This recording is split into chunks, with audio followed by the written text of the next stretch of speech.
आज श्री संत जगद्गुरू तुकाराम महाराज बीज, त्यांना कोटी कोटी प्रणाम, विनम्र अभिवादन.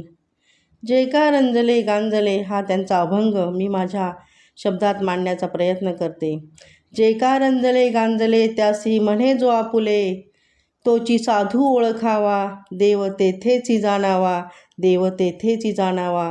मृदू सभाय नवनीत तैसे सज्जनांचे चित्त, जयासी अपंगिता नाही त्यासी धरी जो हृदयी, त्यासी धरी जो हृदयी.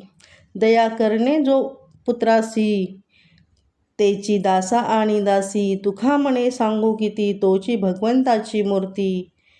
या अभंगाचा भावार्थ म्हणजेच निराधार लोकांचा आधार, जो दुःखी कष्टी लोकांचे आपले मानतो, लोकांना आपले मानतो, आधार देतो, तोच खरा साधू आहे.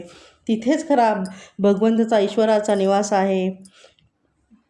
ज्यांचे मन लोण्यासारखे मऊ आहे, प्रेमळ आहे. आपल्या पुत्रावर जितकी दया प्रेम करतो तितकेच तो आपल्या सेवकावर, आपल्या लोकांवर, इतरांवर प्रेम करतो. तिथेच खरे भगवंताचे रूप आहे, त्याच्यातच खरे भगवंताचे रूप आहे असे आपले संत तुकाराम महाराज सांगून जातात. या अभंगातून संत तुकाराम महाराजांनी माणुसकी आणि करुणेचा, भक्तीचा सर्वोत्तम मार्ग मांडला आहे. जय जिजाऊ, जय शिवराय.